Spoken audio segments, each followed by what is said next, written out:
Ok, esta va por mi pan. No, Sí. yo, delantera. No. Pero- Centro, sí, no. centro. Ay, no, la fallé. ¿Cómo es posible?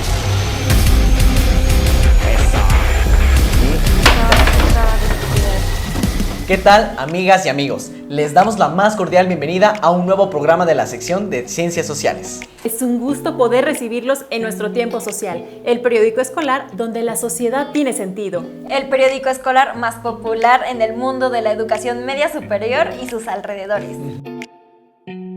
Hola, Mireya. ¿Cómo estás? Hola, estoy muy bien, muchas gracias. ¿Y ustedes?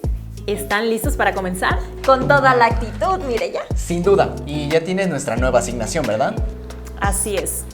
Fíjate que estuve leyendo en el periódico una noticia que tenía que ver con las políticas sociales y decidí que hoy escribirán sobre ellas.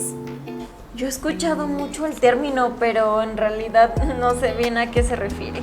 Bueno, pues es tu oportunidad de saberlo y de ayudar a otras y otros jóvenes a entenderlo. Sí, Mireya. Entonces, ¡Manos a la obra! De acuerdo con el actual Plan Nacional de Desarrollo, las crisis financieras que padeció México en 1976 y desde 1982 en delante llevaron al colapso del modelo económico que fue denominado como desarrollo estabilizador y desarrollo compartido. A partir de 1982, los gobernantes empezaron a adoptar medidas de libre mercado. Y 6 años más tarde, inició el desastroso periodo que culminó en 2018 y que dejó una dolorosa herencia de pobreza multiplicada, desigualdad social, marginación, corrupción, deterioro institucional, pérdida de soberanía, inseguridad y violencia. ¿Cómo se han podido contrarrestar estos escenarios? La respuesta está en las políticas sociales. Pero para empezar, ¿qué son las políticas sociales? Las y los invito a la sección Revinota para averiguarlo.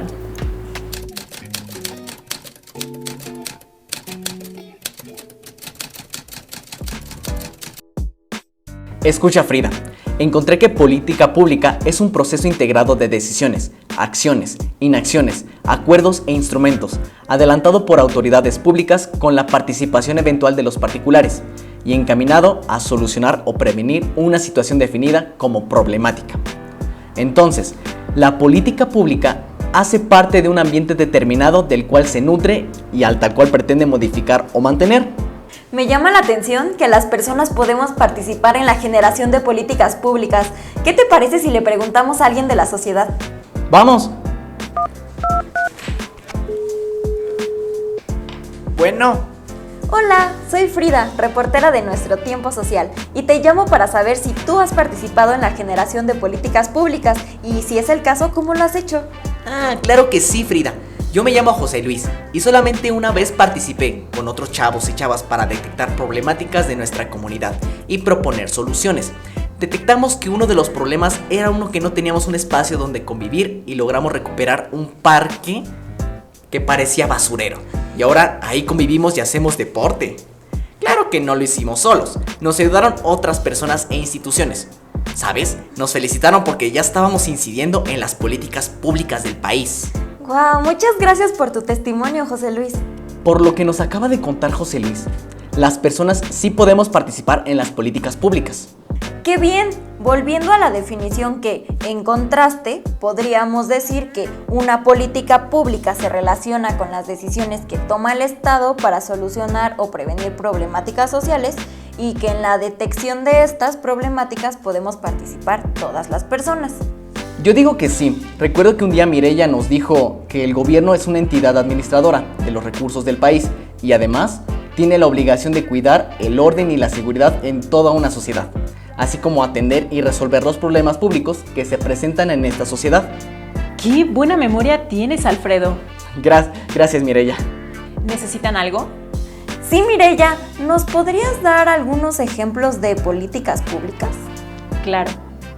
Mira, algunos ejemplos son los programas gubernamentales para la prevención, el tratamiento y el control de la desnutrición infantil, los programas para reducir la violencia o los programas para conservar la biodiversidad o para combatir el cambio climático. Creo que nos queda más claro que es una política pública, ¿verdad, Frida? ¡Seguro! Entonces, ahora averigüen cómo se pone en operación una política pública. Eso quiere decir que es hora que nos vayamos a tiempo de investigar. Oye Frida, ¿encontraste algo? Sí, mira, encontré que existen diferentes tipos de políticas públicas. Ok. Unas impactan en el entorno del comportamiento de las personas y pueden ser políticas redistributivas si ofrecen beneficios de manera general, como el acceso a la seguridad social, o bien pueden ser constitutivas si modifican el aparato institucional, por ejemplo, cuando se transforman organismos gubernamentales. Otras políticas impactan en el comportamiento de las personas y pueden ser reglamentarias si afectan ciertas libertades, como un código de tránsito, o bien pueden ser políticas distributivas si nos conceden permisos a las personas, por ejemplo, las licencias de conducir. Ok, pero ¿esto significa que las políticas públicas se dividen de acuerdo con las necesidades sociales que se deben atender? Sí. ¿Y tú? ¿Qué encontraste? Yo encontré que, aunque el gobierno o el Estado pone en marcha las políticas públicas, estas no están definidas solamente por ellos, sino que se determina tras una serie de intercambios entre la sociedad civil, las organizaciones sociales y los grupos o instituciones dentro del Estado. Ahora tiene más sentido cuando dicen que las personas podemos incidir en las políticas públicas. Claro que sí. El doctor Luis Rodríguez Castillo es doctor en Ciencias Sociales por el Colegio Mexiquense. Hola, ¿qué tal, doctor? Muchas gracias por esta entrevista. ¿Nos puede explicar cuál es el proceso que en México actualmente se lleva a cabo para definir y echar a andar las políticas públicas? Así como quiénes participan en ese proceso. Las políticas públicas en nuestro país son pensadas como el proceso de toma de decisiones del Estado, qué es lo que él debe hacer frente a determinados problemas públicos, que implican acciones de las organizaciones gubernamentales, a fin de lograr mayores niveles de bienestar social. En el modelo ideal que nos propone la democracia, esas decisiones deben ser resultado de la coparticipación del gobierno y de la sociedad civil. Ciudadanía o el pueblo, como se usa hoy día en el lenguaje del gobierno federal actual. El proceso sigue un esquema tradicional que nos viene de la ciencia política, la cual consta de las siguientes fases: identificación del problema, diagnóstico y factibilidad, formulación o diseño de la política, implementación gubernamental, entrega de resultados y evaluación. No me imaginaba cómo se decidían las políticas públicas. Muy bien, me da mucho gusto que vayan avanzando. Sí, Mireya, aunque me queda la duda si así ha sido siempre. No precisamente. Tanto las políticas públicas como el proceso para identificarlas e implementarlas varían de acuerdo con el contexto en el cual tiene lugar. En México, por ejemplo, la concepción de las políticas públicas no era igual en años pasados. Para que esto les quede más claro, les sugiero investigar sobre la transición del estado de bienestar al modelo de libre mercado, como el que ahora enmarca a México, y posteriormente investigar las diferencias entre las políticas públicas de ambos modelos. Doctor Luis, por favor, ¿nos podría explicar qué es el modelo de libre mercado y qué es el modelo de estado de bienestar? Empezaré comentando que el libre mercado y el estado del bienestar son dos modelos ideales de regulación del comportamiento del individuo y de las relaciones entre la ciudadanía y el Estado. Inicialmente se plantean como contrapuestas en el marco de las posibilidades del desarrollo capitalista de las sociedades modernas. La idea del libre mercado es atribuida a John Smith y su famosa obra La riqueza de las naciones, publicada originalmente en 1776. Ahí resume 3 puntos muy importantes de la filosofía política que marcan la época que hoy día nos ha tocado vivir, conocidas como el racionalismo, el individualismo y el liberalismo. Es en ese sentido que se dice que la persona va a actuar buscando sus mayores beneficios con la menor inversión, es decir, el racionalismo. ¿Y cómo se dio en México la transición de un modelo de estado de bienestar al modelo de libre mercado? Para muchos analistas, esto inició a partir del sexenio de Miguel de la Madrid Hurtado y se conoce como el periodo del desmantelamiento del Estado mexicano. Esto se conoce así debido a que se dio esa transición que empezó por el proceso de venta de las industrias, las empresas y servicios que habían estado bajo el control estatal. No obstante, esa transición ocurrió en el periodo de crisis de los finales de los 70. En ese contexto, se realiza el acuerdo a través del cual nuestro país, México, se suma al acuerdo del GATT, es decir, la necesidad de establecer libres aranceles y el libre comercio entre países, y se inicia la liberación de los mercados. Retomando las indicaciones de Mireya, ahora debemos investigar cómo se diferencian las políticas públicas del modelo de libre mercado y del estado de bienestar. Yo propongo que busquemos información en internet, pero después, es que ya tengo muchísima hambre. Entonces aprovechemos el tiempo.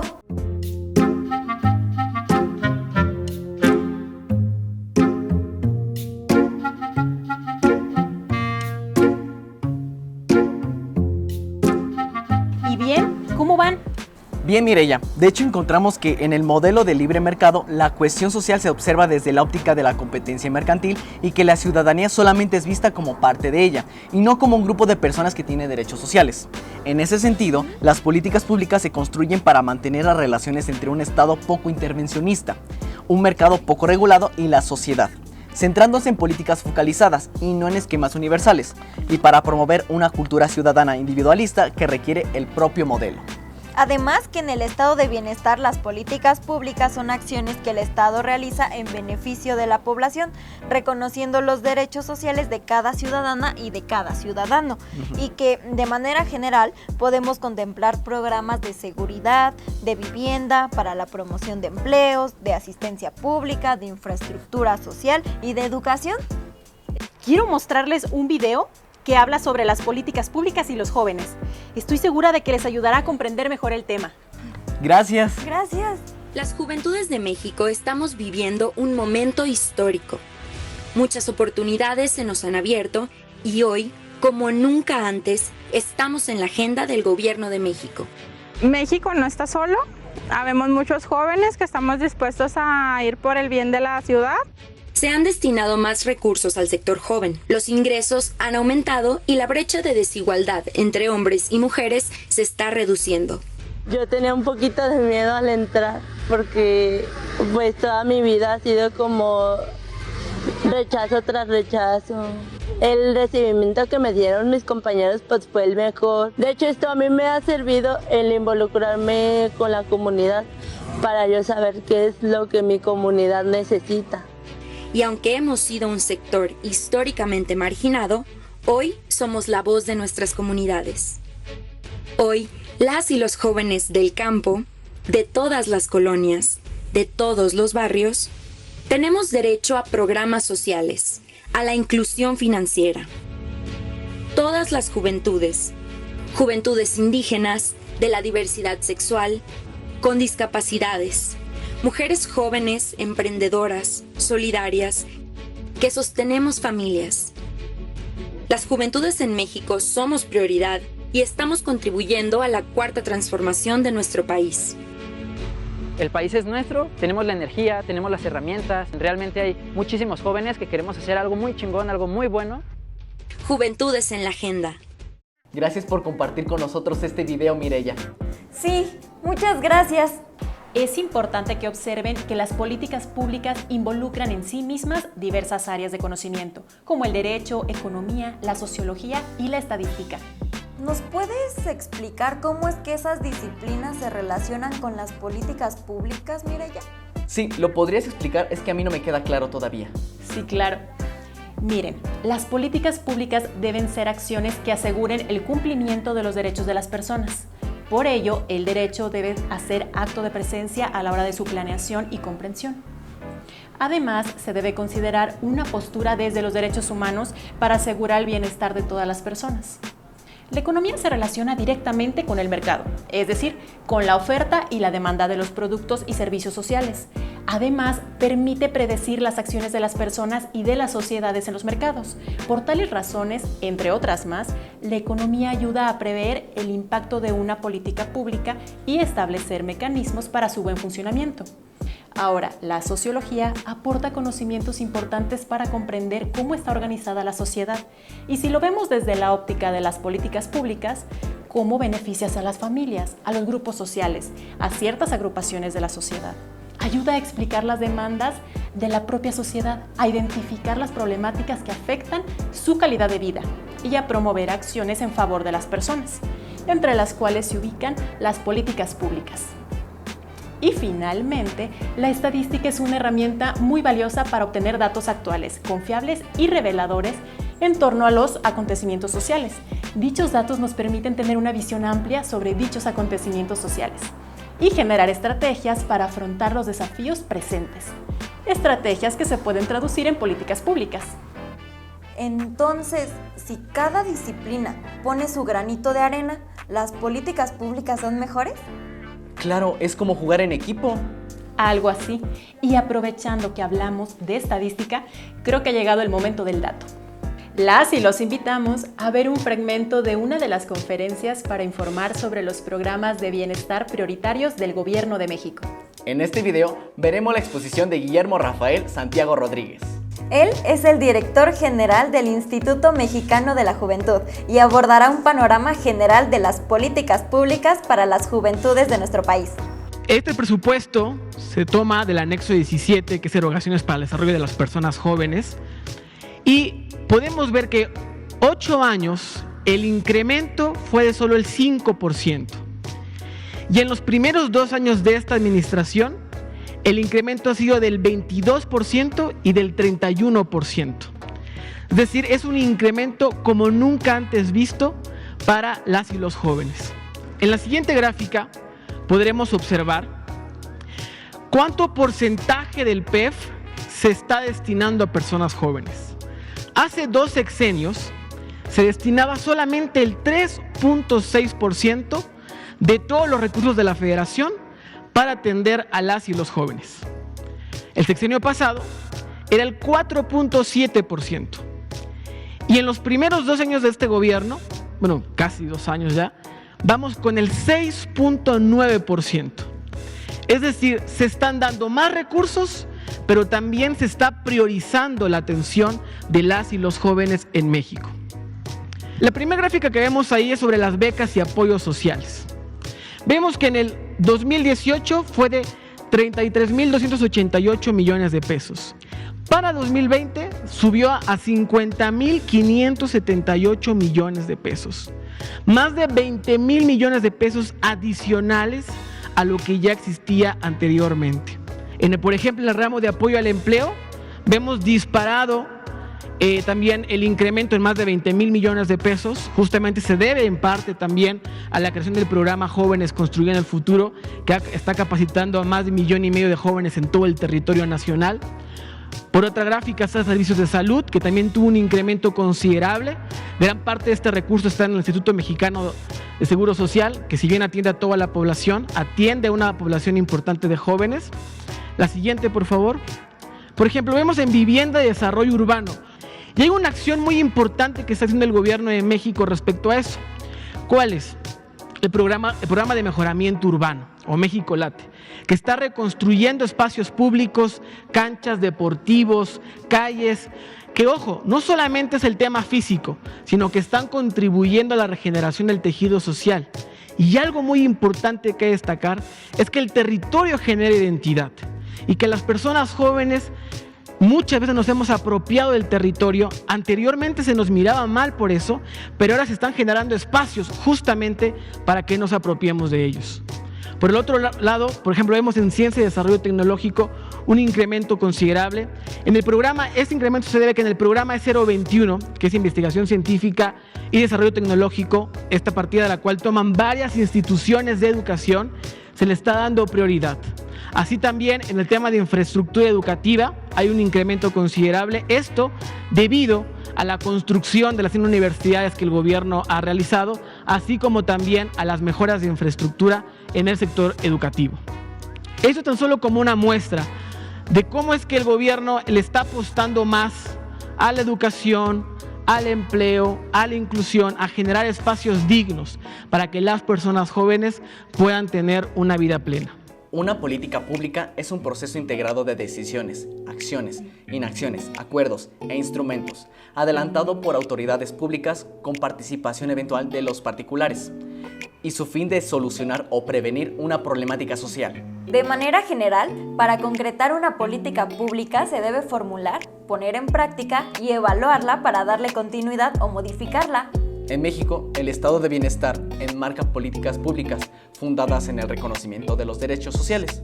Alfredo y yo pensamos que si la sociedad es un organismo vivo y en constante cambio, también las políticas públicas deben cambiar de acuerdo con la realidad presente. Pues como siempre, me alegra decirles que su nota está prácticamente lista. Ya saben, es importante que le hagan una última revisión. Muchas felicidades, hicieron un gran trabajo. Hemos concluido con nuestra misión. Muchas gracias por acompañarnos. Tengan presente que en la construcción y consolidación de las políticas públicas, todas y todos jugamos. Aprovechen las políticas públicas para su bienestar y hacer valer sus derechos. Las y los esperamos en nuestra próxima emisión de Nuestro Tiempo Social, donde la sociedad tiene sentido.